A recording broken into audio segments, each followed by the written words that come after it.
This channel does not promote any violent, harmful, or illegal activities. All content provided by this channel is meant for an educational purpose only. Operation সিঁদুরের পর আমরা বারবার দেখেছি সেনা প্রধান থেকে শুরু করে দেশের প্রধানমন্ত্রী, প্রতিরক্ষা মন্ত্রী সকলেই পাকিস্তানকে হুঁশিয়ারি দিয়েছেন।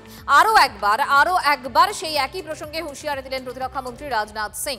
অপারেশন সিঁদুরে ভারতীয় সেনা চাইলে আরও অনেক কিছুই করতে পারত, কিন্তু তারা সংযত হওয়ার সিদ্ধান্ত নিয়েছিল।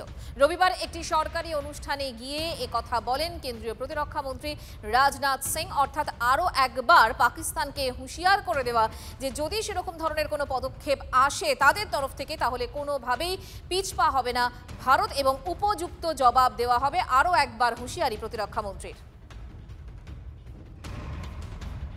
वैसे करने को तो हम बहुत कुछ कर सकते थे, लेकिन हमारी सेनाओं ने पराक्रम के साथ साथ धैर्य का भी परिचय देते हुए उतना ही किया जितना की आवश्यक था। মালদার ইংরেজ বাজারে গ্রেফতার জাল নোট পাচারকারী ধৃতের থেকে উদ্ধার প্রায় 10 লক্ষ টাকার জাল নোট। ধৃত হানিফ শেখের বাড়ি মালদারি বৈষ্ণবনগরে।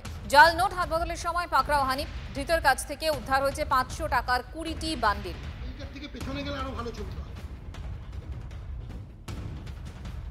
টোটাল 2020 পিস 500 টাকার ডিনোমিনেশনের 500 রুপিসের ডিনোমিনেশনের 2020 পিস কারেন্সি আমরা সিজ করি, যেটা প্রাইমারি ইনভেস্টিগেশনে জানা যায় যে এটা ফেক কারেন্সি। প্রাইমারি যে ইন্টারোগেশন ওখানে আমরা করি সেটাতে ওই যে ইন্টারসেপ্টেড পার্সন হানিফ শেখ সেও এটা স্বীকার করে।